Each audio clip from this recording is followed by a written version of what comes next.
이슈 털어주는 남자 김종배입니다.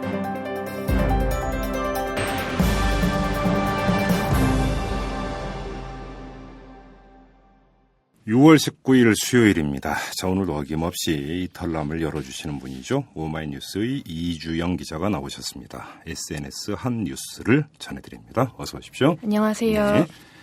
자, 시작해 주시죠. 네. 한국 축구 국가대표팀이 2014 브라질 월드컵 본선 티켓을 획득했습니다. 8회 연속 월드컵 본선 진출을 확정한 것인데요. 그런데 트위터 분위기는 초상집입니다. 네. 숙적 이란에게 안방에서 졌기 때문인데요. 네. 경기 이후 트위터에는 월드컵 8회 본선 진출 성공은 개뿔, 다시는 이런 전술로 경기하지 마라라는 성토가 이어지고 있습니다. 네. 고등학교 2학년인 한 남학생은 감사합니다. 내년에 저 수능 공부하라고 일부러 못하시는 거죠? 라고 비꼬아 말했습니다. 예. 우리 축구팀이 예선전 내내 불안한 경기력을 보여주자 내년 월드컵을 우려하는 목소리도 높았습니다. 한 트위터 이용자는 홈에서 압도적인 경기를 펼치면서도 선제골을 넣기는커녕 한 골을 먹다니 저 실력으로 월드컵 가면 3전 전패다라고 말했습니다. 네. 한편 경기 후 이란 축구대표팀의 우승 세리머니가 불난데 기름을 부은 격으로 한국 축구팬들의 분노를 더욱 자극했습니다. 카를로스 케이로스 이란 감독이 한국 벤치 앞으로 나가와 최강희 감독 앞에서 주먹을 하늘로 뻗는 이른바 감자 세리머니를 벌이거나 선수가 관중을 향해 혀를 내밀며 조롱했기 때문인데요. 예. 트위터에서는 이란은 팀 전체가 정신 상태가 별로네요. 그래도 상대방에 대한 예의가 조금이라도 있을 줄 알았는데 라는 비난이 이어졌습니다. 네. 반면 승리팀으로서 그 정도 세리머니는 할 수 있다는 의견도 많았습니다. 한 트위터 이용자는 이란 선수들 도발이 짜증나긴 하지만 그러면 올림픽 때 국기 들고 뛴 기성용도 물병 맞아야 할 놈이다. 오히려 물병 던진 한국 관중이 도가 지나쳤다고 지적했습니다. 네. 또 다른 이용자는 이란은 얼마 전 선거로 정권 교체를 이룬 데다 오늘 축구 승리로 완전 축제 분위기일 듯합니다. 배는 아프지만 그 나라와 세계 평화엔 잘된 일이겠죠 라고 전했습니다. 시각이 되게 넓으시네요. 네. 저도 어제 후반전은 봤는데 네. 어제 비가 와서 별로 날씨가 덥지는 않았는데 네. 저는 참 덥더군요. 아. 네. 왜 그런지 아시죠? 네. 다음 소식 넘어갑시다. 네. 우리나라 형법 제정 이후 60년 만에 성범죄 친고죄가 폐지됐습니다. 그동안 성범죄는 피해자가 고소하지 않으면 처벌할 수 없는 범죄였지만 오늘부터는 피해자 고소 없이도 또 고소 뒤 당사자가 합의해도 성범죄자를 처벌할 수 있게 됩니다. 발효가 되는 거군요. 네. 예. 트위터 여론은 성범죄 친고죄 폐지를 환영하는 분위기입니다. 진작 폐지되었어야 할 구시대적 법이었다. 그동안 친고죄를 유지한 나라가 한국과 일본뿐이었다니 이제라도 폐지돼 다행이다라는 반응이 올라오고 있습니다. 네. 친고죄 폐지만으로는 성범죄 피해자의 권리를 보호할 수 없다는 의견도 있었습니다. 김성준 SBS 앵커는 친고죄 폐지는 성범죄에 대한 남성 중심적 인식을 바로잡는다는 의미가 있다면서도 앞으로 사건 처리 과정에서 피해자가 겪는 수치심과 인권 침해가 해결되지 않는다면 제도 개선의 취지는 퇴색될 수밖에 없다고 지적했습니다. 이건 충분히 지적할 수 있는 내용이에요. 네. 특히나 이게 친고죄가 폐지가 됐다고 해서 제3자들이 이거에 대해서 보도를 하는데 너무 상세하게 한다거나 네. 이렇게 됐을 때 피해자가 두 번 피해를 입는 일도 있을 수가 있기 때문에 이건 좀 각별한 주의가 좀 필요한 부분인 것 같고요. 네. 자, 다음 소식은요. 학생 운동권이란 표현이 돌연 트위터에서 화제가 됐습니다. 네. 김진태 새누리당 의원이 지난 17일 국정원 대선개입 의혹 사건 수사에 참여한 주임 검사의 과거 학생 운동권 출신 이력을 문제 삼았기 때문인데요. 이게 뭐가 문제가 되죠? 그러게요. 예. 이를 두고 트위터에서는 김진태 의원을 향한 비난이 쏟아졌습니다. 학생 운동권 이력과 국정원 수사랑 무슨 상관이냐. 지금이 어떤 세상인데 운동권 이력을 문제시하는가. 80년대로 돌아간 기분이다. 예. 학생 운동 경험은 훈장도 아니고 색깔을 입힐 일도 아니다라는 글들이 올라왔습니다. 학생운동권 출신이라 이런 식으로 수사를 했다 이런 얘기군요. 네, 그렇습니다. 네. CR재단 운영위원인 백찬홍 시민운동가는 이명박 정권 실세 이재호는 난민전 출신이고 원희룡은 노동운동하다 구속됐다. 자유민주사회는 사상과 관계없이 누구나 공직을 맡을 수 있다. 네. 새누리당은 그것을 부정하는가라고 지적했습니다. 유명 트위터리언 한글로도 다 떠나서 이번 논란을 학생 운동권 출신 새누리당 의원들에게 물어보자고 비꼬아 말했습니다. 간단히 얘기해서 검사 임명장에 보면 임명권자가 대통령으로 돼 있죠. 네. 그 학생운동권에게 임명장 준 사람이 대통령 아닙니까? 네. 왜 이거에 대해서 이러쿵저러쿵 얘기하는지 모르겠는데 네. 집권여당 의원 이런 식으로 말씀하시면 안 됩니다. 네. 네, 오늘 여기까지 하겠습니다. 고맙습니다. 감사합니다. 네. 재벌과 모피아의 함정에서 탈출하라. 종횡무진 한국경제. 재벌 개혁에 앞장서온 김상조 교수. 그가 한국경제에 던지는 8가지 질문. 우리가 몰랐던 한국경제의 진실을 파헤칩니다. 더 이상 경제 권력자들의 눈속임에 속지 마세요. 종횡무진 한국경제. 오마이뉴스가 만드는 책 오마이북.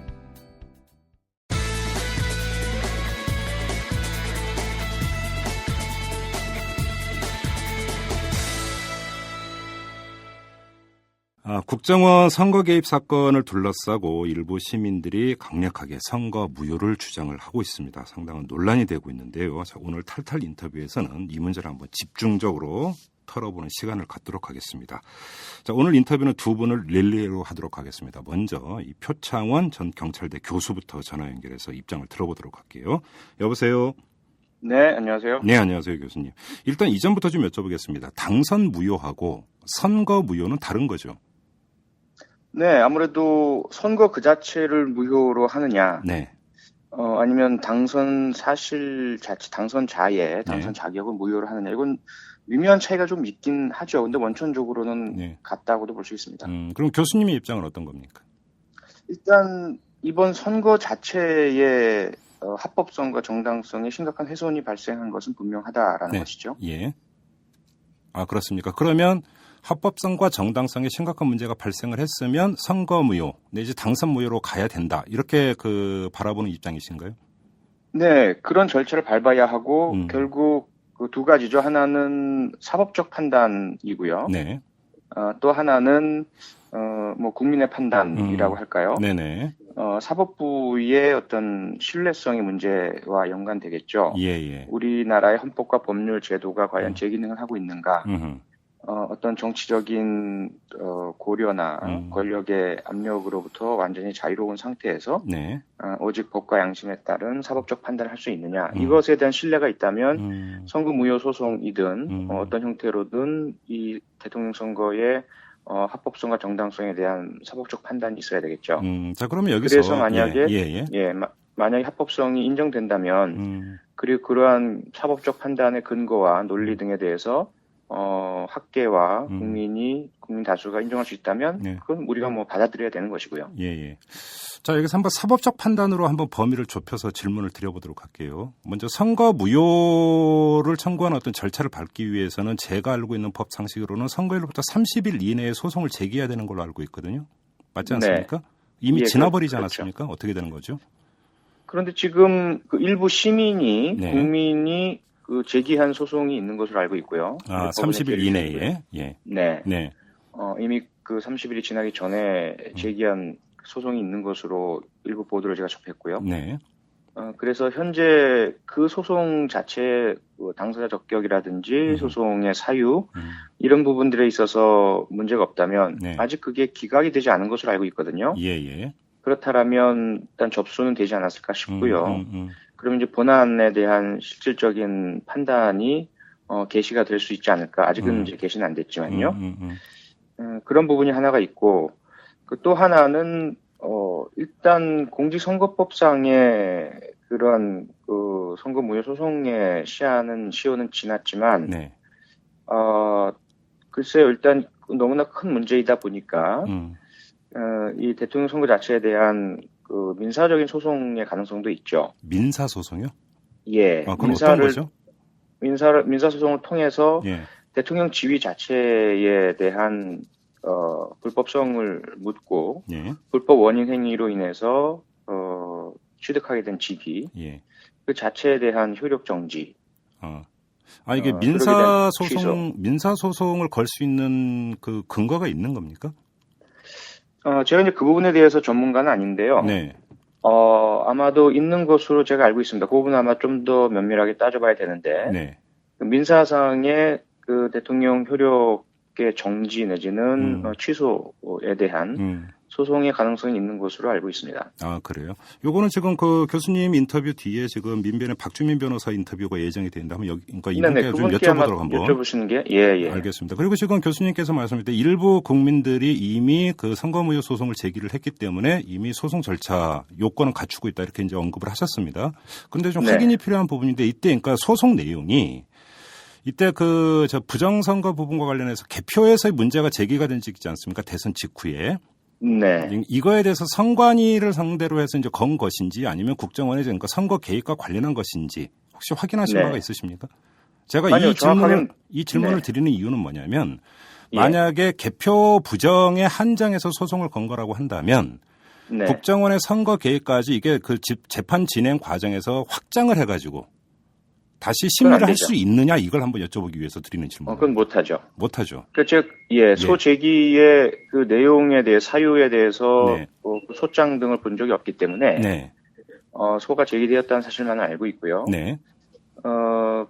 그런데 그 내용 중에 보면 그 개표의 어떤 부정, 당성 불법성만이 아니라 국정원의 선거 개입 부분도 포함되어 있다라는 이야기도 들은 적이 있어서 그건 뭐 정확하게 소장을 봐야 될 것 같습니다. 소재의 소장을 진짜 사유. 보고 얘기를 해야 될 그런 문제인 것 그렇습니다. 같습니다. 그다음에 그다음에 또 선거법에 보면 이제 당선무효 규정이 있습니다. 근데 당선무효 규정 가운데 하나가 당선무효가 될 수 있는 요건 가운데 하나가 후보자의 그 부정 불법 행위가 있을 경우가 되는데 여기서 후보자 측이라 하면 후보자 본인 그다음에 선거 사무장 직계 존비속이 되어 있습니다.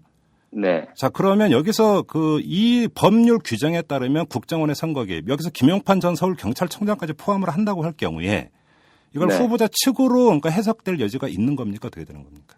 아마 안 될 것 같고요. 아직까지는 대통령 선거 과정에서 그 당선무효에 대한 소제기가 한 번도 없었던 것으로 알고 있고요. 그렇죠. 그래서 법리적인 검토나 판단이 없었기 때문에 더구나 이제 중요한 그런 권리관계에 대한 법 해석은 확장 해석이 금물이거든요. 그래서 지나치게 범위를 확대시킬 수는 없고요. 만약에 국회의원들에게 적용됐던 당선무효, 그 사례들과 비교를 한다면, 예를 들어서 이제 박근혜 현 대통령의 그 직계 존비속, 이 만약에 그러한 선거법 위반 혐의로 확정 판결을 받는다든지, 또는 대통령 선거운동본부 관계자가 그 당선 무효형에 해당될 수 있는 선거법 위반의 유죄 확정 판결을 받았을 때에 대통령의 당선 자체가 무효화된다라고 봐야 되겠죠. 여기서 저도 좀 궁금한 게 그거예요. 그러니까 선거법에 보면 후보자 본인과 선거 사무장으로 규정이 되어 있는데 이거는 보통 그 국회의원 선거는 이럴 때 적용이 되는 거고 그렇죠. 대통령 선거는 선거 사무장 한 명이 아니지 않습니까? 선거 본부가 꾸려지는 거니까. 그렇죠. 그렇다면 선거 본부에 그 속해 있는 사람이 만약에 부정을 저질렀다면 그거 그러니까 준용해서 해석이 되는 것이냐의 문제가 지금 일단 법리적 판단이 필요한 부분이거든요. 이 점은 어떻게 해석을 판단이 필요하죠. 판단이 필요한데 말씀드린 것처럼 예를 들어서 그 윤종훈 새누리당 SNS 단장이라든지 이런 몇몇이 대선 관련한 불법 선거에 물론 집행유예이긴 하지만 유죄 판결을 받았죠. 그것이 바로 당선 무효형으로 연결되느냐? 그건 아니라고 보고요.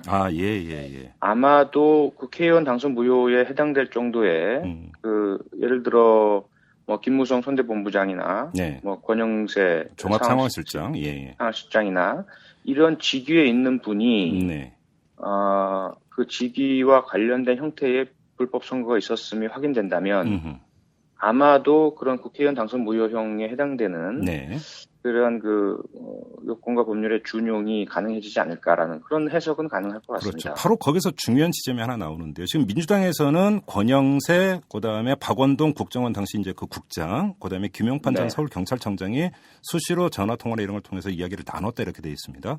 그런데 문제는 지금 검찰의 기소장에 이 내용이 적시돼 있는지가 물론 확인이 필요하지만 지금까지 나온 수사 결과 발표나 이런 걸 보면 이 내용이 없습니다. 그러면 없죠. 그렇게 된다면 이것이 설령 재판에 회부가 된다 하더라도 이 문제에 대해서 유무죄를 다툴 수가 없는 것 아닙니까? 없죠. 없습니다. 그러면 사실은 이게 후보자 측에서 부정 불법 행위를 저질렀다라는 법원의 판단이 나올 여지 자체가 없는 거 아닙니까? 그러니까 이번 사건의 형사 판결로는 그렇죠. 형사 판결로는 그렇습니까? 그렇죠. 그래서 앞서서 이제 그 민사 소송을 한번 거는 방식을 언급한 이유도 바로 거기에 있는 겁니까? 그렇습니다. 아, 왜냐하면 형사 재판은 결국 공소권을 독점하고 있는 네.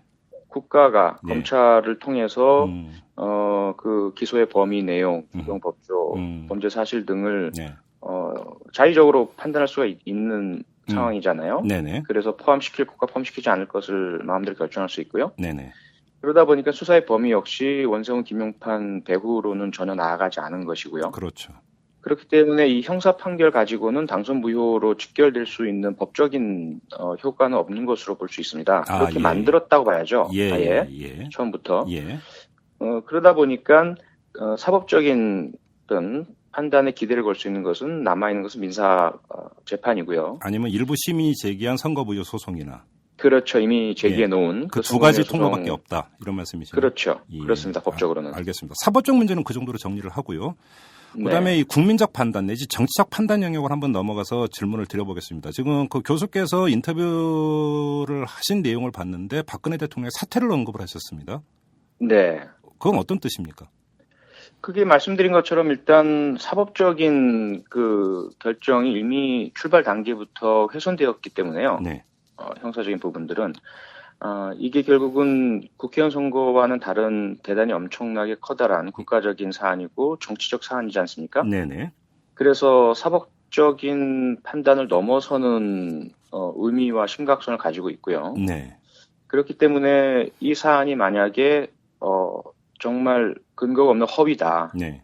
라고 한다면 야당과 문재인 후보가 사과를 해야죠. 예, 그렇죠. 당연히. 예, 예. 국민과 대통령께 사과를 해야 하고 여당에게도 사과를 해야 하고 네네. 그리고 그로 인해서 발생하는 정치적인 네. 손실은 엄청난 부분들을 감수해야 합니다. 네네.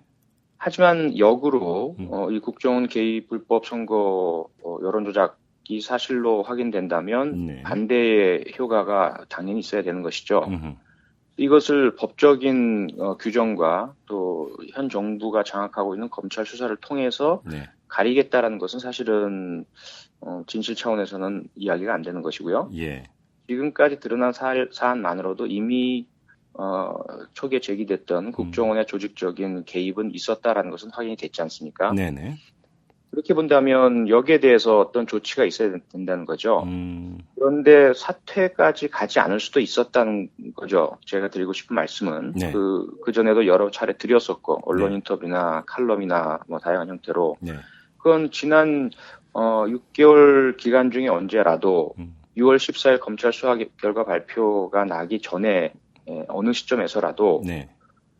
이 사안에 대한 명확한 판단을 통해서 그 대통령 선거 기간 중에 박근혜 후보가 국정원 사건에 대해서 사실과 다른 발언을 했다. 네. 그리고 그로 인해서 국민과 야당 또 야당 후보에 대해서 결례 내지는 상당한 잘못을 했다. 그리고 그러한 내용이 선거 결과에 어떻게든 영향을 끼칠 수 있었음에 네. 대해서 예. 분명히 인정하시고 사과를 하셨어야 되고요. 예. 두 번째로는 이 사안이 이 정도로 드러난 것으로 봐서는 국민들 의혹도 불거지고 더 많은 문제가 있으리라고 많은 의혹들이 제기되고 있음을 봤을 때 엄정하고 철저한 전혀 대통령이나 정부나 권력의 눈치를 보지 말고 네. 검찰이 엄정하게 모든 것을 밝혀달라라는 그런 주문을 하셨어야 되고요. 예. 그리고 이러한 일이 다시 재발되지 않도록 하는 국정원과 검찰, 경찰의 근본적인 개혁을 위해서 혼자만 하는 것이 아니라 네. 이 사건에서 피해 당사자인 야당과 함께 국민의 합의를 도출할 수 있는 개혁안을 추진하셨어야 됩니다. 네. 그런데 그 모든 해야 할 일들을 하지 않으시면서 6개월이 지났고 예. 오히려 반대로 경찰에서는 4개월 동안 집권 이후 계속해서 증거인멸이 이루어졌고요. 네. 그리고 수사의 범위도 축소되면서 지속적으로 그 공모자들 간의 협의 공모가 이루어질 수 있도록 방치했고요. 그리고 나서 검찰 수사에서도 가장 큰 문제가 대두된 것이 검찰이 공직선거법 적용과 원세훈, 김용판의 구속이라는 결정을 내린 상태에서 보름 동안 네. 황교안 법무장관이 그 결정의 실행을 못하도록 했죠. 네네. 그럼으로써 결과적으로 검찰이 불구속 기소를 하게 되고 네. 그리고 실행자인 국정원 직원들과 경찰관들 모두에 대해서 기소 유예를 하게 됨으로써 예예. 실체적인 진실이 법정에서 피고인에 대한 신문을 통해서 드러날 기회마저도 완전히 원천 봉쇄를 해버렸거든요. 네. 그런 것들이 대통령의 의지 내지는 인지 없이 이루어질 수 있느냐. 그러므로 이런 상황은 결국 대통령이 마치 1972년 미국 닉슨 대통령처럼 네. 워터게이트 사건의 진실이 드러나지 못하도록 수사에 대한 압력 축소를 하고 피고인들의 입을 막기 위해서 돈을 모았던 그런 행동보다도 오히려 더 대통령의 책임을 물을 수 있는 사안이다라는 거죠. 그 지금 그 황교안 법무장관이 예를 들어서 그 이제 계속 뭐 이른바 수사지휘권을 발동을 해서 검찰의 어떤 그 구속 기소, 선거법 위반 혐의를 적용해서 구속 기소하려고 했던 것을 제동을 걸었던 것은 박근혜 정부 출범 이후에 박근혜 대통령이 임명장을 준 법무장관에서 이루어진 일이니까 그건 뭐 더 이상 그렇죠. 재론의 여지가 없습니다. 그런데 네. 지난 대선 과정에서 그래서 박근혜 당시 후보가 했던 발언 같은 경우는 보는 이에 따라서는 모르고 그런 얘기를 했느냐, 알면서 그런 얘기를 했느냐에 따라서 그 발언의 경중이 달라지지 않겠습니까? 그렇죠. 그렇습니다. 예. 네. 그렇다면 박근혜 그러니까 당시 후보가 이 국정원 사건의 진실이 뭔지 모르는 상태에서 피상적으로 그 정보만을 접하고 자기 나름대로 판단해서 그런 이야기를 했다면 또 그렇게 과하게 문제 삼을 수 있는 것이냐라는 지적이 나올 수도 있습니다. 이 점은 어떻게 보십니까? 바로 그 부분이죠. 네. 그래서 제가 말씀드린 것이 박근혜 후보가 그러한 어떻게 보면 피해자, 네. 사실관계를 정확히 모른 상태에서 스스로가 망신을 당할 수 있는 네. 지금도 그 동영상은 유튜브에 떠돌고 있지 않습니까? 예. 누구나 보고 있고 예. 희화화시키고 조롱하고 있는 상태인데요. 네. 그런 대상이 됐다는 것은 국가 원수로서 엄청난 명예훼손이고 모욕이고 네. 국정 운영의 어떤 역량을 반감시킬 수 있는 부분이거든요. 네. 그러면 지난 6개월 동안 거기에 대해서 분노를 하셨어야죠. 분노 표시를 하셨어야 되고 아까 말씀드린 것 같은 조치를 취하셨어야 합니다. 네네. 나도 속았다. 이럴 수가 있느냐. 이 부분은 철저히 밝혀라. 예. 그리고 이러한 국정원과 경찰의 허튼 행동들이 선거 당락과는 관계가 없음을 입증하고 싶다. 네. 이렇게 나오셨어야 하는 거죠. 그런 기회들을 다 놓치셨다는 겁니다. 네네. 그것이 우리가 어쩔 수 없이 아무리 어떤 동정심이나 배려를 가지고 저분도 모르신 상태에서 하셨을 수 있다라고 간주해드리고 싶었고 그렇게 했었지만 그에 대응한 행동을 하지 않으셨기 때문에 네.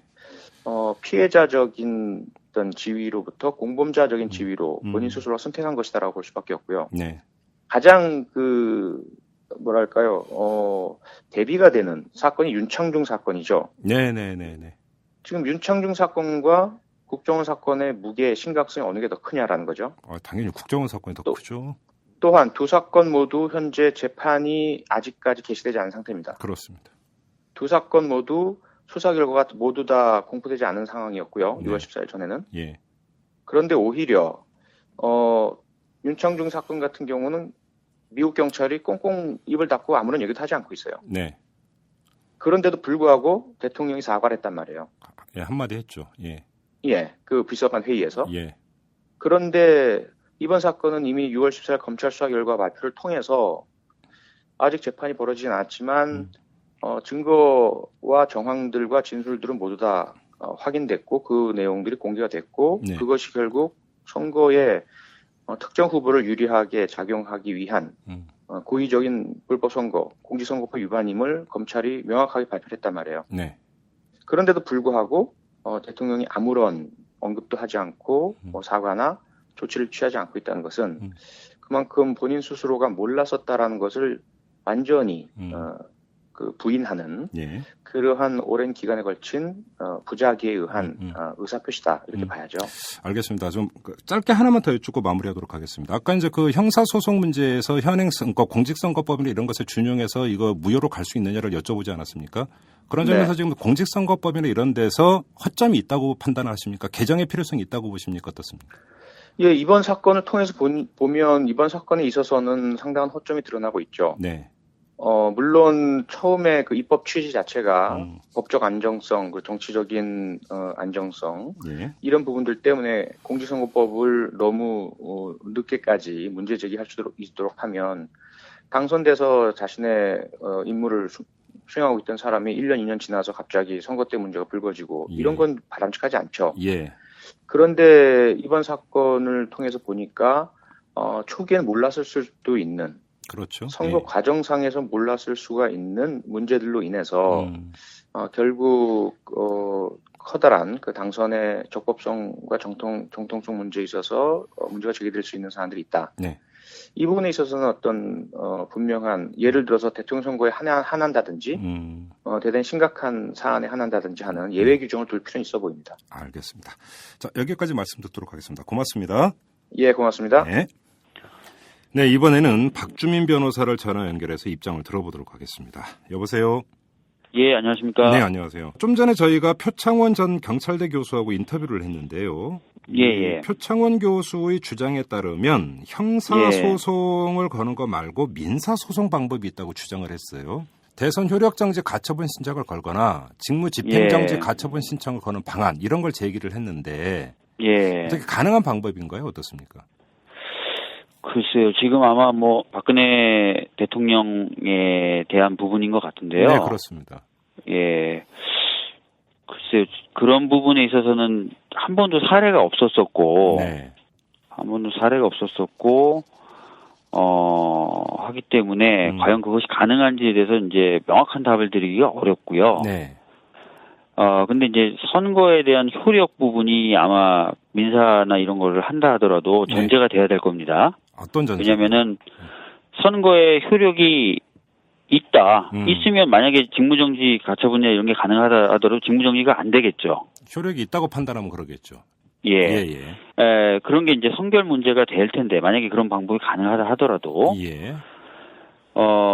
선거에 대해서 지금 효력을 다툴 만한 사안이 객관적으로 명시가 된 건지 여부가 또 불투명한 부분이 있습니다. 그래서 종합적으로 좀 말씀을 드리면 일단 그런 방법이 가능한지 자체가 이제 사례라든지 이런 게 없었기 때문에 불명확하다는 점. 두 번째는 설사 가능하다 하더라도 그것이 만약에 진행이 되는 과정에서는 선거의 효력 부분이 분명히 선결적인 쟁점이 될 것이기 때문에 판단의 전제가 되는 거죠. 그러니까. 그렇죠. 그렇기 때문에 그것이 어떻게 될지에 대해서는 전혀 예상할 수가 없다. 이렇게 말씀드릴 수밖에 없을 것 같습니다. 알겠습니다. 그리고 또 두 번째는 일부 시민이 대선 직후에 선거무효 소송을 제기를 하지 않았습니까?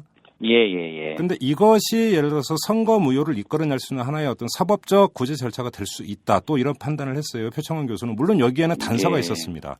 그러니까 부정개표에 한해서 소를 제기했다면 문제가 되겠지만 이 소를 그러니까 제기한 소의 내용에 국정원의 선거 개입까지 포함이 되어 있다면이라는 물론 단서를 달았습니다. 이 점은 어떻게 보십니까?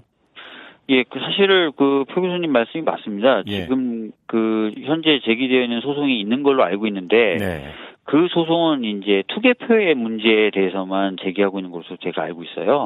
소 내용에 그러면 국정원의 선거 개입은 빠져 있습니까? 그러니까 제가 아는 바로는 그렇습니다. 그래서 만약에 그렇다면은 그 소송과 이번에 국정원 그 대선 개입 이 부분이 연결되는 지점이 이제 없다고 봐야 되기 때문에 그래서 그래요. 그것을 이유로 해서 또 그렇게 되기는 좀 어렵지 않나 생각해 봅니다. 그러면 지금 변호사님의 말씀을 종합을 하면 이 선거 무효 내지 당선 무효에 대한 사법적 판단을 구할 수 있는 여지는 거의 없다. 이런 말씀이신가요? 간단히 정리를 하면? 지금 제가 생각하는 바로는 현재는 선거나 당선의 효력에 대해서 다툴 수 있는 방법은 없는 것으로 보여집니다. 그래요? 관련해서 제가 좀 하나 여쭤볼게요. 공직선거법에 보면 당선 무효의 사유 가운데 하나가 후보자 측의 부정 불법 행위가 있지 않습니까? 맞습니다. 근데 여기서 이제 후보자 측이라면 후보자 본인일 수도 있고 선거 사무장일 수도 있고 직계 좀비숙일 수도 있는데 그렇습니다. 근데 이게 선거 사무장 같은 경우는 국회의원 선거나 지방선거에서는 성립이 되면 대선 같은 경우는 선거 본부로 가지 않습니까? 일단 이거부터 좀 여쭤볼게요. 이 그 규정에 준하면 선거 본부의 관계자가 부정 불법 행위를 저질렀다면 그것도 후보자 측의 부정 불법 행위로 해석될 수 있는 여지가 있는 겁니까 없는 겁니까? 보시면은 그 선거 관계자, 특히 선거 본부장의 부분에 대해서 보시면은 대상 범죄가 특정이 돼 있어요. 대상 범죄가 특정이 돼 있는데 그 대상 범죄는 지금 얘기가 되고 있는 부분하고는 좀 관련이 없습니다. 그래서 이제 그 부분은 좀 적용되기가 어려울 것 같고요. 그러니까 부정 불법 행위라 하더라도 예를 들어서 뭐 그 회계 부정이라든지 예, 맞습니다. 뭐 회계 부정이라든지 금품 매수라든지 금품 살포라든지 이런 부분으로 대상 범죄가 한정이 돼 있기 때문에 네. 지금 이 사안하고 또 연결되는 지점을 찾기가 좀 어렵고요. 아하. 그다음에 당선인이 공선법에서 정하고 있는 범죄를 범해서 벌금 100만 원 이상의 형이 확정이 되면은 당선이 무효가 되는 조항이 있습니다. 네. 근데 아시다시피 대통령의 경우에는 재임 중에 형사 소추가 안 돼요. 그렇죠. 네. 예. 그렇기 때문에 그 조항도 현실적으로 적용될 수가 없다고 보는 게 일단 맞습니다. 그러면 각도를 틀어서 한번 이 점을 여쭤보겠습니다. 예. 국정원이라는 정보기관이 나서서 선거에 개입을 해서 특정 후보에 유리하게 내지 특정 후보에 불리한 어떤 그 여론 조작을 했다라고 하는 것은 민주주의의 근간을 해치는 사건 아닙니까? 예, 그렇죠? 맞습니다. 그래서 상당히 예. 사안이 중대함에도 불구하고 이것이 선거와의 또 직접적인 상관성을 찾기는 어렵게 지금 선거법은 되어 있습니다. 이러면 예. 선거법에 허점이 있다고 봐야 되는 겁니까? 어떻습니까?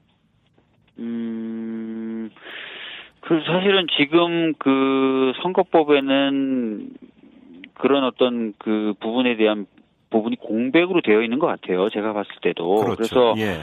추후에는 이런 부분에 대해서 좀 보완이 이루어져야 될 필요가 있다고 생각합니다. 아, 예. 그렇습니까? 예. 그래요. 자, 알겠습니다. 사법적 판단에 대해서는 이 정도로 한번 여쭤보도록 하고요. 한번 정치적 판단 영역으로 넘어가도록 하겠습니다. 지금 박근혜 대통령이 사법적인 책임과는 별도로 정치적 책임을 져야 될 부분이 있다고 보십니까, 변호사께서는? 저희가 그 이번 사건에 관련돼서 공직선거법이 적용돼야 된다고 주장했던 이유가 바로 그것입니다. 왜냐하면은 그 국정원 관련돼서 정치 개입 금지만 위반했다라고 판단이 된다면 그건 사실 전 정권의 이야기가 될 수 있는 것입니다. 그렇죠. 예, 뭐 국정 홍보라든지 뭐 이런 부분만. 근데 이제 선거에 개입했다, 즉 공선법을 위반했다라고 하는 것은 이번 정권에도 책임이 있다는 것이 이제 드러난 것이라고 볼 수 있습니다. 예, 그렇기 때문에 지금 사법적으로나 뭐 이렇게 해서 박근혜 대통령이 책임지진 않는다 하더라도 정권의 탄생 배경에 이제 국정원의 대선 개입이 있었다는 것이 밝혀진 만큼 정치적인 책임은 져야 된다고 생각하고요. 그 내용은 국정원을 개혁해서 다시는 이런 일이 벌어지도 않도록. 근데 국정원뿐만 아니죠. 사실은 이번에 보면 경찰이 이제 수사 결과를 왜곡했다는 것도 드러났으니까 그렇죠. 경찰도 좀 정치적 중립성을 갖도록 제도 개선을 해야 되고요. 검찰도 사실은 이번에 의혹이 있지 않습니까? 수사 결과에 대해서 발표하는 과정에서 외압이 있었다. 또 그래서 검찰에 대한 제도적 그 보완 이런 것들도 한꺼번에 좀 이루어지는 거 그런 것들을 통해서 다시는 이런 일이 반복되지 않도록 하는 것 이것이 바로 박근혜 대통령이 책임져야 될 부분이 아닌가라고 생각합니다. 그러면 자 그럼 한번 이 점을 한번 여쭤보겠습니다. 그 표창원 교수는 또 국민적 판단을 언급을 했어요. 그러니까 사법적 판단이 어떻게 내려지는 것과는 별개로 국민적 판단이 있을 수가 있다. 주권자로서 이런 주장을 했는데 자 만약에 지금 그 변호사께서 말씀하신 박근혜 대통령이 정책 책임을 져야 되는 부분이 있는데 그조차도 미온적으로 하고 그래서 국민들이 나서가지고 박근혜 대통령에게 정치적 책임을 아주 강력하게 묻는다라고 한다면 그건 주권자로서의 정당한 주권 행사 차원으로 이해를 해도 되는 겁니까? 뭐 그럴 수 있겠죠. 국민들은 뭐 주권자로서 사실은 그 어떻게 보면 최고의 결정권자라고도 볼 수 있지 않습니까? 그렇죠. 그리고 지금 정해져 있는 제도를 넘어선 권한도 사실은 국민들이 행사할 수 있죠. 그렇기 때문에 만약에 국민분들이 의견을 모으셔서 그런 행동으로 나서신다면 뭐 그런 부분도 가능할 거라고는 생각은 듭니다만 그거는 어디까지나 국민분들의 판단이 전제돼야 되는 것이죠. 그리고 국회 차원에서도 사실은 보장되어 있는 제도들이 좀 있습니다. 어떤 게 있습니까? 뭐 이게 뭐 쉬운 것도 아니고 또 가벼이 이야기될 수 있는 것도 아니긴 하지만 일단 제도가 있다는 것을 좀 말씀드린다면 국회의한 탄핵도 일단 가능은 하죠.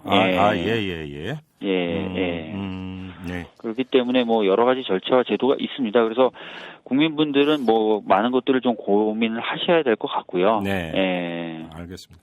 관련해서 그럼 하나만 좀 더 여쭤보겠습니다. 지금 국회에서 네. 여야가 강력히 대치를 하고 있는데 그 대치 내용이 뭐냐면 국정조사를 할 것이냐 말 것이냐 바로 이 문제입니다. 예. 관련해서 저 이탈남에서 저번에 이제 정청래 민주당 의원하고 인터뷰를 하면서 지금 그 국회 관련 법률에 따르면 국정조사가 수사 중인 사건이나 재판이 진행 중인 사건을 하지 못하도록 되어 있다. 그래서 법률적으로 볼 때 국정조사가 사실상 어렵다 이런 인터뷰를 했었고 또 나중에 뭐라고 이야기를 하냐면 그런데 해설집에 보면은 소추에 영향을 미치지 않는 범위라면 또 국정조사를 할 수 있다라고 돼 있다더라 또 이렇게 얘기를 했어요. 예. 변호사께서는 이 점을 어떻게 보십니까? 지금 그러니까 다른 거 다 떠나서 법률에 입각해서 볼 때 국정조사가 가능한 겁니까 아닙니까? 네, 저는 그 현재 진행 중인 사건에 영향을 미치지 않는 범위 내에서는 국정조사 충분히 가능하다고 보고요. 네. 특히 이번에 보면은 그 소추가 기소가 이루어진 부분하고 이루어지지 않은 부분이 나눠져 있지 않습니까? 그리고 네. 아예 수사가 되지 않은 부분들도 있습니다. 예. 즉 원세훈 전 원장 뒤에는 누가 있는지, 그렇죠. 김용판 전 서울경찰청장 뒤에는 누가 있는지, 그렇죠. 어떤 연결고리들을 갖고 있는지 이런 부분에 대해서는 아예 수사가 이루어지지 않았습니다. 그렇다면 이 부분은 당연히 국정조사의 대상이 될 수 있죠. 그렇죠. 예. 네, 그렇기 때문에 국정조사는 가능하고요. 네. 이거는 뭐 여야의 어떤 의지 문제로 보여집니다. 지금 말씀을 정리를 하면 법원은 검찰이 기소한 내용 범위를 벗어나서 판결을 내릴 수는 없죠. 그렇죠? 예, 맞습니다. 그러면 검찰이 기소한 내용과 중첩되지 않는 그 국정조사 내용이라면 그게 소추에 직접적인 영향을 미친다고 볼 수가 없는 거니까. 그렇습니다. 예. 그럼 국정조사를 할 수 있다. 예를 맞습니다. 들어서 기소 내용에 원세훈 뒤에 누가 있느냐, 김용판 뒤에 누가 있느냐 이런 것들에 대해서 전혀 언급이 없으니까 이런 걸 그럼 캐면 되는 건 아니냐 이런 말씀이시네요. 예, 맞습니다. 또 그렇게도 해석이 될 수가 있겠군요. 그래서 의지의 문제다. 예. 알겠습니다. 자, 인터뷰 여기서 마무리하도록 하겠습니다. 고맙습니다. 예, 들어가십시오. 네. 예. 시사평론가 김종배가 진행하는 이슈 털어주는 남자. 시사의 최전선에서 여러분의 궁금증을 풀어드립니다.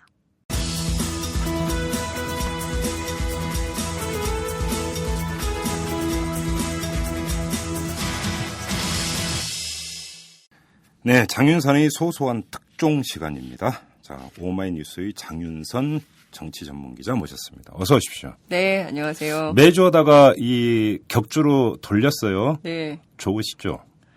취재의 부담을 절반으로 줄여서. 아니, 격주도 왜 이렇게 빨리 돌아와요? 야, 이게 제가 보니까 한 주는 굉장히 편하더라고요. 그러면서 그 한 주가 지난 그 주말부터 마음이 바빠지기 시작해요. 금요일 저녁이 남들은 불타는 금요일인데 저는 썩는 금요일. 가슴이 썩는 금요일. 이게 한 주, 매주에서 격주로 돈 이유는 그만큼 한 주를 더 숙성시켜서 이젠 할 때마다 특종을 내놔라 이런 뜻이에요. 알아요? 야, 제가 그만하고 싶어요, 이제. 성명을 발표해야 될 것 같아요. 김종배 앵커의 압력에 못 이겨서 드디어 포기했다. 제가 방송에서 이미 공개했어요. 이탈남은 조폭이다. 들어오는 건 쉬워도 나가는 건 절대 어렵다. 뭐 하나 잘라야 되는 정도는 아닌데 아무튼 어렵다. 청취자 여러분 저를 살리시려면 제보를 많이 해주시기 바랍니다. 그건 중요한 말씀이세요. 좀 제보 좀 해주세요. 제보 좀 해주세요. 네. 제보가 있으면 그러면 이탈남이 산다. 네, 장윤선 기자가 산다. 충분히 숙성시키고 취재를 해서 특종으로 그때는 대단한 특종으로 여러분들에게 공개를 해드리도록 이렇게 하겠습니다. 네. 자, 오늘 주제는 어떤 겁니까? 이명박은 국민을 졸로 보았다. 뭐, 처음부터 첫 마디부터 기분 나쁜 얘기를 그래요 지금. 네. 뭐냐? 그 일련의 최근의 사태를 쭉 보고 있으면 어떤 생각이 드십니까? 특히 이제 최근에 이제 국정원 그 정치 개입 의혹 사건과 관련해서 검찰의 수사 발표가 나왔는데요. 도대체 우리가 쭉 지난 이명박 정권 5년을 복기를 해보면 2008년 5월 미국산 쇠고기 반대, 수입 반대 촛불로 시작을 해서 이게 쭉 민간인 사찰 그리고 국정원, 경찰청, 심지어 통계청까지 정보 조작 그리고 여론 조작 뭐 이게 등등을 했다. 도대체 이 정권이 지난 5년간 무엇을 한 것인지 이제는 그걸 좀 따져보고 이게 좀 정리가 좀 돼가는 국면 같기도 해요. 어떻게 보세요? 예를 들어서 노무현 대통령 서거 국면에서 나왔던 그 논의가 민주주의 퇴행 논란이었어요. 그렇죠. 그런데 사실 그 민주주의 퇴행 논란이 제가 볼 때는 빨리 나온 감이 없지 않았어요. 그리고 나서 그 총리실의 민간인 불법 사찰건 그렇죠. 그 뒤에 나왔죠. 네. 막판에 이 국정원의 선거 개입 얘기 나왔죠. 경찰청의 그 수사 결과 은폐 조작 나왔죠. 그렇죠. 이거는 민주주의 퇴행 정도가 아니라 민주주의를 유린하는 건데. 그렇습니다. 이 모든 게 사실은 이명박 정권 하에서 벌어졌다는 거죠. 그렇습니다. 예, 무법 정권. 그렇죠. 총체적인 무법 정권. 네. 이명박 정권은 총체적인 무법 정권이었다. 오. 이렇게 규정을 해도 이명박 대통령이 할 말이 없을 것 같아요. 그렇지 않습니까? 본인은 근데 할 말이 있을 거예요. 기본적으로 제가 볼 때 뇌구조가 좀 약간 다른 것 같아요. 아, 정상인의 뇌구조와 다르다. 이 얘기하면 안 되나? 네. 어쨌든 아니, 근데 이거는 보기에는 일반적으로 사고방식이 다르다. 이런 그렇습니다. 뜻으로 이해를 해주세요. 네. 테니스 치는 것도 말이죠. 일반인과 다르더라고요. 그 뒤에도 계속 친다면서요? 그러니까요. 네. 이게 참, 전문 용어로 뻔뻔하다? 이게 납득할 수 없는 일들이 벌어진 것은 확실하다. 네. 그러면 이것을 우리가 꼼꼼히 복기를 해봐야 되겠다. 왜냐하면 앞으로는 그런 일이 있으면 안 되니까. 당연하죠. 그렇죠. 예. 네. 그러니까 사실 민간인 불법 사찰이나 국정원 정보기관의 선거 개입이라고 하는 것은 이 건건 하나하나가 어마어마하게 큰 사건이에요. 그렇습니다. 진짜로 큰 사건인데. 예. 민간인을 사찰하다니 그건 그렇죠. 있을 수 없는 일인 거죠. 그러니까요. 예. 지금 그 미국에서도 그거 뭐 지금 공개갖고 그 전 세계적인 난리가 되고 있어요. 그러니까요. 예. 근데 그런 면에서 본다면 이것이 엄청나게 큰 문제다. 이거 민주주의의 근간을 뒤흔드는 사건인데도 네. 우리나라 같은 경우는 상대적으로 좀 평온하게 넘어가는 부분들도 좀 없지 않아요. 저도 그게 미스테리예요. 예. 이게 보통 때 같으면 촛불 아니라 짱돌을 들고 나와야 되는 사건인 건데 그렇지 뭐. 이게 그랬지 뭐 그랬을 거야 뭐 이런 식의 기대하는 바가 없어서 포기를 했기 때문일까요? 했기 때문일까요? 그래서 저는 뭐랄까 이게 그 지난 대선에 국민들이 그 보여줬던 뜨거웠던 열정이 식어버린 뒤의 열패감 이게 이렇게 참담한 거구나. 이 국민의 분노가 조직되는 것이 굉장히 시간이 많이 걸리는 건가? 아니면 냉소주의가 이렇게 오래가는 건가? 뭐 이런 생각이 좀 들더라고요. 근데 우리 국민은 또 이 결절점마다 네. 국민으로서의 어떤 그 주권자로서의 그렇죠. 역할은 다 했어요. 그렇습니다. 네. 네. 우선 가까운 얘기부터 좀 해볼까 해요. 네. 일단 보면 국정원 댓글 사건의 수사 결과를 보면 원세훈 전 국정원장 그리고 김용판 전 서울경찰청장 예. 그 대부분 그 국민적 예상으로는 원세훈 전 원장 같은 경우에는 도주 우려 도피를 하려고 해서 도피성 해외 출장을 가려고 했었던 분이었잖아요. 네, 그래서 네. 사실 이것은 도주 우려와 증거인멸의 가능성이 있으면 이거 구속 수사해야 되는데 이분들을 다 불구속을 했어요. 네. 그래서 일단 이럴 수가 있나 이렇게 한번 놀랐고 심지어 이 당시에 그 원세훈 전 원장과 손발을 맞춰서 함께 일을 했던 국정원 직원들이 뭐 상부의 지시로 했으니까 네. 이것은 뭐 어쩔 수 없었다라면서 모두 기소유예 처분을 했습니다. 이게 상당히 논란거리가 되고 예, 있어요. 이게 말이 안 되는 거죠. 민주당이 지금 이거에 대해서 재정 신청 냈죠? 네, 어제 재정 신청을 냈고 예. 그리고 이제 법원의 판단을 기다리겠다 이렇게 입장을 밝히고 있죠. 그리고 심지어 이거는 이렇게 불법적인 선거 개입이 있었다라고 폭로한 이른바 이제 공익제보자 성격이 가까운 공익제보자죠. 네. 공익제보자인데 무슨 신분사 정보요원이기 때문에 보장을 못 받아서 그렇긴 한데 공익제보 성격이 굉장히 강한데 국정원 직원들에 대해서는 또 불구속을 했어요. 이게 기소는 한 거죠. 그러니까. 그렇죠. 예, 기소를 해서 재판을 받아야 되는. 국정원법 위반이다. 그렇죠. 해가지고. 국정원 직원법 위반으로 해서 재판을 받아야 되는 상황이 된 겁니다. 그러니까 이걸 보다 보면 제일 눈에 띄는 건 네. 이 국정원 이른바 국정원녀라고 불리는 김 씨를 비롯해서 그렇습니다. 이 사람들이 기소유예 처분을 받았는데 왜냐하면 이들은 상관의 지시에 따랐을 뿐이기 때문에 이렇게 되면 떠오르는 사람이 있어요. 자, 네. 우리 이탈남하고 뗄래야 뗄 수 없는 관계를 형성하고 있는 분 바로 장진수 주무관인데 그렇습니다. 장진수 주무관도 지금 기소가 돼가지고 대법원까지 지금 가 있는데 그 이유가 뭐냐면 상관의 지시에 따라서 디가우징을 그렇죠. 그러면 장진수 주무관도 기소되면 안 되는 거였죠. 그렇죠. 그래서 장진수 주무관이 트위터에 자신의 기소를 취소해달라. 이럴 수가 있냐. 억울하다. 이런 거를 올렸어요. 예. 뭐라 그랬냐면 나도 그 똑같이 그 원세훈 전 원장 휘하의 직원들에 대해서 전부 기소유예했으니까 나에 대해서도 똑같이 해달라. 이건 정당한 요구다. 이렇게 요구를 했어요. 예. 지금 현재 말씀하신 장진수 주무관이 증거인멸 혐의로 해가지고 불구속 기소돼서 1심과 2심에서 징역 8월에 집행유예 2년 선고받았거든요. 예. 근데 이분이 이제 이런 거예요. 나도 VIP에 절대 충성하는 조직. 예? 그렇죠. 국무총리실 조직에서 상명하복 관계에 있는 윗선의 지시를 받아서 행한 것이다. 그러니까 이 기소유예한 국정원 직원들과의 형평성, 그렇죠. 최소한 형평성을 맞춰야 되는 거 아니냐. 예. 형평성 차원에서 나에 대한 기소를 취소해달라. 이게 검찰이 굉장히 곤혹스러워진 겁니다. 예. 검찰이 과연 이 장진수 주무관의 요구를 어떻게 받아서 어떻게 처리할지 이거 좀 지켜봐야 될 그런 상황인 건데요. 장진수 주무관 입장에서는 100번 이런 얘기 하고도 남죠. 그렇습니다. 그렇죠. 예. 네, 너무나 부당한 것이죠. 그러니까 똑같은 상명하복 관계에서 똑같은 지시를 받아서 똑같은 일을 했는데 누구는 불구속이고 누구는 기소유예하고 뭐 이러면은 상당히 억울한 거죠. 그렇죠. 네. 그리고 지금 장진수 주무관은 대법원에서 이 원심 판결이 확정이 되면 공무원 신분을 박탈당하게 되죠. 그러니까 그 장진수 주무관 입장에서 얼마나 생계 여탈권이 그렇죠. 달린 문제인 건데 이거를 당연히 제기할 수 있는 그런 문제입니다. 네.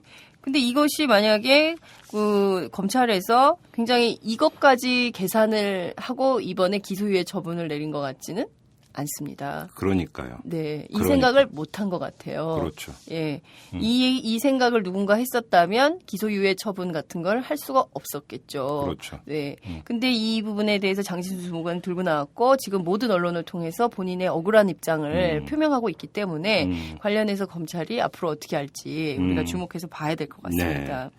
그리고 그 민주당이 지금 사실 보면 전직 국정원장의 정치 개입 그리고 선거 개입에 대해서 사실은 굉장히 심각한 문제다라고 했는데 그 민주당에 저희가 쭉 취재를 해보니까 원세훈보다는 김용판 문제에 훨씬 더 주목을 하고 있더라고요. 그 이유가 뭐예요? 굉장히 좀 재미있는 건데요. 그 검찰이 작성한 김용판 전 서울청장의 공소장을 보면 이런 게 나온다는 겁니다. 지난해 12월 16일 새벽 1시경에 국정원 직원들이 불법적인 대끈을 쓴 기록을 발견한 경찰 분석관들이 있는데 이 경찰 분석관들이 드디어 증거를 발견했다며 박수치고 좋아했다는 겁니다. 그런데 그 즉시 김용판 전 청장이 그 기록을 파쇄하라고 지시를 했다는 거예요. 네. 그리고 국정원 직원들이 댓글을 단 흔적이 없다. 이렇게 보도자료를 냈고 키워드 76개를 4개로 축소해라. 이렇게 지시를 했다는 겁니다. 이 사건을 진두지휘한 인물이 바로 김용판인데 맞아요. 그러면 이 사람이 왜 이런 행동을 했을까에 대해서 민주당이 주목을 하고 있는 겁니다. 이를테면 원세훈 전 원장 같은 경우는 MB 시절에 잘 나갔던 MB의 최측근으로서 그렇죠. 과거 권력이라고 한다면 S라인이었죠. S라인. 그렇죠. 김용판 전 청장 같은 경우는 현재의 권력, 살아있는 권력과 연관성이 있다. 그래서 민주당이 여기에 주목한다는 겁니다. 왜냐? 김용판 전 청장이 영남대 출신입니다. 영남대 출신이고 영남대 경제학과 7학번입니다. 그 박근혜 대통령이 영남대 한때 이사장인가로 있었죠. 그렇죠. 그리고 정수장학회 이렇게 그 이른바 박근혜 대통령의 최측근이라고 할 수 있는 최해철 교수. 최해철 교수가 바로 영남대 경제학과 77학번입니다. 2년 선후배 사이죠. 둘 다 똑같이 영남대 경제학과를 졸업했고, 이를테면은 항맥으로서 친박 쪽하고 연관이 있을 수 있다. 있을 수밖에 없는 거 아니냐라는 것이 민주당이 주목하는 포인트 가운데 하나입니다.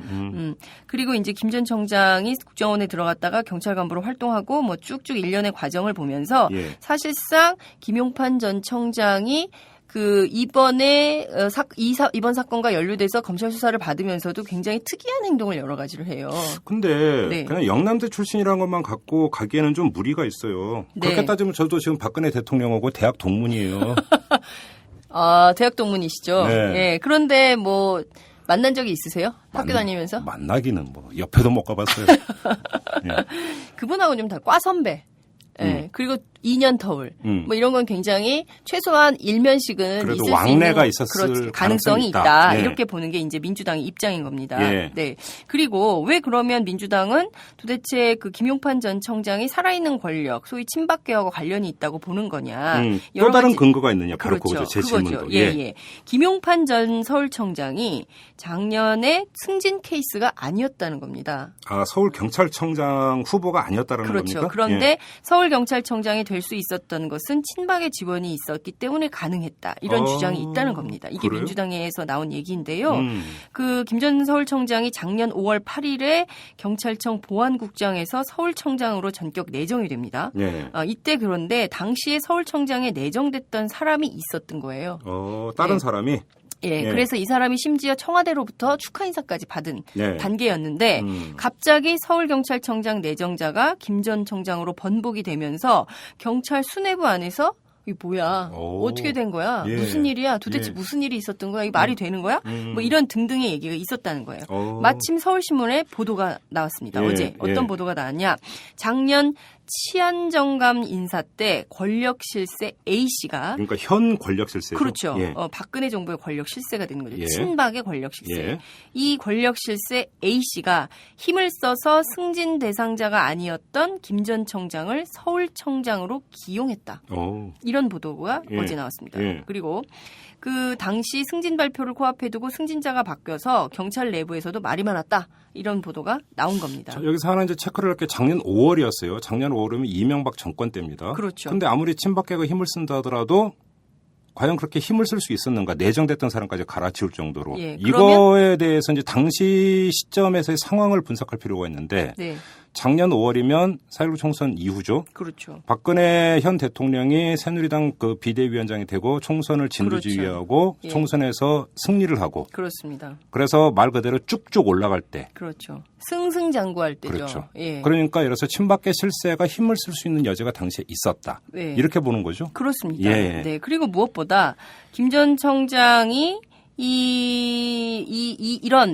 승진 인사에서의 어떤 그 권력 실세 A 씨가 힘을 써서 승진을 할 수 있었다라는 백그라운드 스토리가 하나 있는 거고요. 예. 그리고 심지어 김 서울청장은 검찰의 대선 개입 의혹 사건의 수사를 받으면서도 대구 달서구 가서 출판 기념회때 열었죠. 인터뷰에서 민주당 의원 얘기하더만요. 그렇습니다. 예. 대구 달서구에 가서 출판 기념회만 연 게 아니라 서울에서도 열었어요. 네. 예. 그래서 이분이 사실 이게 그냥 뭐 그 은퇴를 했다거나 아니면 무슨 뭐 다른 일로 뭐 경찰 옷을 벗었다거나 이런 게 아니라 그 대선과 관련해서 위중하게 정치 개입 의혹 사건으로 검찰의 수사를 받으면서 서울과 대구에서 2번이나 출판 기념회를 열었다. 이거 네. 뭔가 이상하다라고 보는 것이 민주당의 또 다른 하나의 포인트이기도 합니다. 네. 그러니까 뭐냐면 실제로 경찰 내부에서 이 사람이 나는 사법 처리를 당하지 않을 거야라는 메시지를 이미 이 권력 핵심 실세로부터 받은 것처럼 행동을 하고 다녔다. 이런 얘기까지 나돌고 있거든요. 네. 그러니까 김용판 전 청장이 내년 지방선거에서 혹시 대구시장에 출마할 생각이 있거나 아니면 올 10월 보궐선거에서 뭔가 요인이 발생할 가능성이 있거나 이런 거에 대비해서 활동한 것이 아닌가라는 의혹을 갖도록 만들고 있다라는 게 민주당 주장이에요. 근데 네. 지금 어차피 그 국정원 사건이 터졌고 네. 검찰이 수사에 들어갔고 네. 그런 상태에서 김용판 전 청장이 여기에 연루돼 있는 것은 세상이 다 알고 있었고 네. 기소가 될 것이고 네. 근데 본인이 정말 출마를 꿈꿨을까요? 이런 상황에서? 그런데 본인이 출마를 꿈꿨다고 판단하기에 너무 좀 명징하다고 해야 될까요? 이런 것이 출판기념회 책이에요. 책이 뭐예요? 출판기념회 낸 책이에요. 네. 이것은 자기의 인생 과정을 쭉 정리한 책인데요. 그 책의 표지가 누가 보더라도 그냥 단순하게 그냥 뭐 그 에세이류라든가 이런 거라기보다 출마를 대비해서 만든 책으로 보이게 만든 거 있잖아요. 네. 그러니까 무슨 뭐 일종의 자서전 비슷한. 그렇죠. 자서전 비슷한 책인데 그 책의 겉표지나 이런 것들을 보면 아, 이분이 뭔가 상당히 준비를 하고 과감하게 움직이는 것처럼 그렇게 보이는 인상의 겉표지가 어떻게 되어 있는데요? 표지가 가죽 잠바를 이렇게 입으시고요. 그리고 이제 손을 모으고 치안 경찰의 꿈 뭐 이렇게 가지고 나오죠. 네, 그러니까 이렇게 보더라도 그냥 이게 범상한 그냥 책으로 보이지는 않아요. 그래요? 네. 하긴 뭐 근데 꿈꾸는 자유는 있어요. 그렇습니다. 이제 그 자유의 실현 조건이 있느냐 없느냐는 다른 문제지만 아무튼 그럼 민주당에서 바라보는 것은 김용판 전 서울경찰청장의 뒤에 친박계 가 있다. 이런 그렇죠. 겁니까? 한마디로 정리를 하면? 그렇습니다. 그 실제로 신경민 전 의원이 지난 10일 국회 본회의장에서도 밝힌 내용이 있는데요. 네. 차문희 국정원 2차장이 대선 사흘 전에 열린 토론회에서 박근혜 후보가 제대로 토론을 못하자 뭐 조판 판가리를 해야 된다 이러면서 김용판 전 청장에게 전화를 했다는 거 아닙니까? 네. 그 밖에도 박원동 국정원 국익정보국장이 김 전 청장하고 항상 연락을 주고받으면서 네. 이 사건의 모든 연락에 대한 책임을 직거래했었다 이렇게 주장을 했는데요. 뿐만 아니라 권영세 당시 새누리당 선대위 종합상황실장이 또 같이 예. 연락을 주고받았다라는 내용이 또 폭로가 되지 않았습니까? 실제 박원동 국장이 2009년부터 2011년까지 국정원 국회 파견관이었다는 거고요. 네. 그때 국회 정보위원장이 권영세 현 주중대사였다는 겁니다. 네. 그러니까 박원동 국장은 실제로 원세훈 전 원장의 최측근이라는 설까지도 이렇게 있는데요. 예. 국정원 국익정보국이 정보를 수집을 해서 국익전략실에 보고를 하면 그 내용을 분석해서 차문희 2차장에게 보고하고 그래서 제 자료가 생산되게 되는 건데 박 국장이 그 과정을 생략하고 다이렉트로 원세훈 전 원장한테 직접 보고를 했다. 이런 설도 있다는 게 민주당의 주장이기도 합니다. 그러면 지난 대선으로 돌아가면 새누리당 선대본, 네. 원세훈 체제의 국정원, 네. 김용판 체제의 서울경찰청, 네. 한 몸에 대해서 대선 치렀다 이런 얘기입니까? 그럴 가능성이 굉장히 높다는 게 민주당의 입장이라는 거죠. 예. 뭐냐면 사건 당시에 역삼동 오피스텔에 있었을 때는 자기네들이 몰랐는데 막상 경찰의 조사, 검찰의 조사 결과를 쭉 보니까 이게 다 공모의 과정이 아니었냐라는 게 민주당의 입장인 거죠. 예. 그러니까 김용판 전 서울청장 같은 경우에는 거기에 부합하는 과잉 충성을 했다는 거고 그리고 그동안 민주당 의원들한테 자기는 선거에 개입한 일이 없다라고 몇 차례 계속 이제 지난 대선 그 12월 11일 날 그 사건 직후에 서울경찰청 항의 방문도 하고 뭐 국회에 불러서 얘기도 하고 뭐 등등 했을 때마다 계속 자신은 그런 적이 없다고 했는데 결과적으로 검찰 조사 드러난 바에 따르면 정치 경찰로서의 역할을 한 것이 분명하다. 네. 민주당 의원들한테 거짓 진술을 했다라는 게 이제 비판의 요지인 것이고요. 예. 무엇보다 이명박 정부가 지난 6개월간의 상황을 쭉 종합을 해보면 국민들을 이렇게 기망을 한 거 아니냐. 이것에 분노하지 않을 수 없다. 이렇게 주장을 하고 있는 겁니다. 실제로 작년 12월 11일 사건 발생 직후 이후에 권영세 상황실장 주재로 대책회의가 열렸던 거고 그 어제 박영선 의원이 원내대책회의에서 또 밝힌 내용인 거죠. 예. 그날 밤 9시 40분에 원세훈 전 원장이 민주당 의원들한테 전화를 직접 다 돌려가지고 국정원 직원이 맞긴 맞다. 그런데 우리는 정치 개입하지 말라고 했었고 정치 개입을 하지 않았다. 이렇게 주장을 했다는 거예요. 그런데 지금 사건의 조사 결과를 놓고 보면 원세훈도 다 거짓말을 했었던 것이다. 방금 그러니까 조사 결과를 통해서 들통날 거짓말을 해버렸다. 이렇게 주장을 하는 거고요. 그 이튿날 이제 그 시계를 거꾸로 돌려서 보면 박근혜 후보도 여성 인권 침해다. 민주당이 여성을 감금했다. 이렇게 주장하지 않았습니까? 예, 그랬죠. 예, 그리고 민주당과 문재인이 책임지라 이렇게 주장을 했었는데 사실 그곳에 대한 사과도 필요한 거 아니냐 이런 주장도 하고 있는 거죠. 그리고 이제 민주당이 주장하는 것 중에 하나가 의혹인 건데요. 네. 이게 좀 이상하다. 사건의 재구성을 해보면 그 12월 16일 작년 12월 16일 날 제3차 TV 토론이 있었던 날 후보 간의 TV 토론이 있었던 날 그날 낮에 김무성 선대본부장이 기자들하고 오찬을 하면서 오늘 안에 수사 결과가 나올 거다라는 첩보를 흘렸다는 거예요. 네, 맞아요. 예. 예, 그런 다음에 박선규 대변인이 저녁에 TV 토론에 나와서 수사 결과가 오늘 발표된다. 이렇게 얘기를 했는데 정말 TV 토론이 끝난 다음에 밤 11시에 정말 다 놀랬잖아요. 예. 기습적으로 이게 발표가 돼서 진짜 발표가 됐네. 이런데 당시 그날 박근혜 후보가 뭐 선행학습금지법이 자기의 공약이라느니 뭐 그 4대 중증 질환에 대한 예산이 그 정도로도 충분하다느니 뭐 여성인권 침해라고 하니까 문재인 후보가 기억하시겠지만 그건 피의자다. 왜 피의자를 감싸고 도냐 했더니 그거에 대해서도 뭐 이렇게 얼버무렸던 이런 등등의 TV 토론에서 자신이 잘 못한 것을 덮을 만한 커다란 뉴스가 필요했던 것이고 그것을 말씀하신 대로 국정원 그다음에 그 경찰 이런 조직들이 동원해서 이것을 만들었다라는 게 민주당의 주장인 것이죠. 좀 이제 종합 정리를 좀 해야 될 것 같은데 지금 이제 그 법적인 문제만 갖고 한정을 해서 따지면 네. 이제 그 네티즌이나 일부 이제 시민들 같은 경우는 선거 무효 내지 당선 무효를 주장을 하고 있지 않습니까? 네. 그런데 여기서 이제 법적인 법리를 판단을 해버리면 후보 측의 부정행위, 그렇죠. 불법 행위. 네. 이것이 있느냐 없느냐가 아주 가장 중요한 문제인 것 같은데 여기서 이제 그 중요한 게 권영세 당시 선대본 종합상황실장. 네. 그 사람은 후보 측이죠. 후보 측이죠. 그렇죠. 후보 측의 선대위의 그렇죠. 종합상황실장을 맡았기 때문에. 법으로 보면 후보나 선거 사무장이나 직계 좀비소 그렇죠. 이렇게 돼 있는데 이제 그거는 보통 이제 그 총선 같은 이런 경우가 되겠는데 메모드로 이제 그러니까 선거대책위원회, 선거대책본부가 꾸려지는 대선의 경우에서는 어떻게 되느냐 이것도 좀 법리적 해석을 받아야 될 필요가 있는데 제가 볼 때 민주당이 김용판 전 청장을 아주 고리로 걸고 있는 이유도 사실은 거기에 있는 것 같아요. 그렇습니다. 그래서 TK 커넥션. 김용판과 당시 그 박근혜 캠프 간에 네. 모종의 커넥션이 있었고 네. 그것이 직접적으로 어떤 요구나 이런 거에서 그때 심야의 기자회견이 있었다면 불법행위에 해당이 되는 것 아니냐. 이런 연결고리 하에서 지금 이걸 치고 있는 것이 아닌가. 근데 이게 검찰이 이거는 제대로 밝혀내질 않았어요.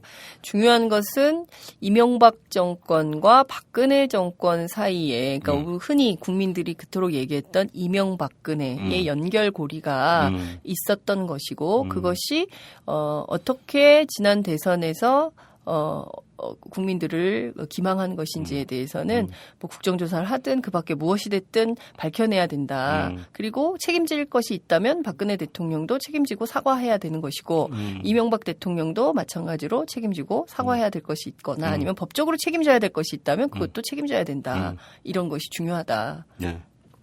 그렇죠. 뭐 한겨레가 어제 오늘 또 보도하는 게 또 다른 게 있어요. 통계 조작. 그렇습니다. 참, 그 뭔가 통계청장까지 청와대에 수시로 불려갔다면서요? 그렇습니다. 그 이용호 게이트하고도 연관이 돼 있더라고요. 그러니까 예. 그렇죠. 그 노사비 사고 냈던. 네. 수시로 불려다녔다는 거 아닙니까? 참 별별 군데까지 다 손을 댔더만요 보니까. 네.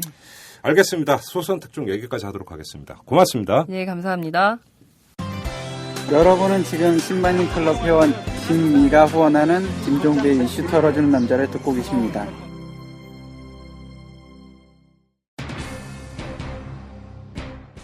네, 오늘 이탈남 내용은 국정원의 선거 개입 사건, 어찌 보면 종합판, 특별판식으로 방송이 진행이 됐는데요. 최소한의 공통 분모만 말씀을 드리겠습니다. 뭐 사법적 판단이 어떠냐, 사법적 여지가 어떻게 있느냐, 이 문제는 아까 인터뷰에서 소화를 한 것으로 대신하도록 하고 너무나 당연하지만 한편으로는 소홀히 취급되고 있는 것 하나만 확인하는 차원에서 말씀드리겠습니다. 그게 바로 최소의 공통 분모인 것 같은데 국내 정보기관이 정치에 개입하는 것을 넘어서 선거에 개입한 사건은 누가 보더라도 명명백백한 민주주의 훼손 사건, 유린 사건입니다. 이거는 선거에 효력이 있느냐 없느냐의 문제와는 별개로 엄청나게 중대하게 다뤄져야 되는 그런 문제가 됩니다. 따라서 이런 일을 저지른 국정원을 어떻게 손볼 것인가, 더 구체적으로 어떻게 개혁할 것인가, 이거에 대한 사회적인 논의, 정치적인 논의, 이것도 당연히 필요합니다. 이거는 박근혜 대통령이 용단을 내려서 무슨 안을 내는 이런 성질의 문제만으로 국한되는 게 아니고 사실은 전 국민적으로 그다음에 전 정치권이 나서서 합의를 도출하고 국정원에 강제를 해야 되는 이런 사안이라고 정리를 해야 될 것 같습니다. 자, 오늘 방송 여기서 마무리하도록 하겠습니다. 지금까지 이탈남 김종배였습니다.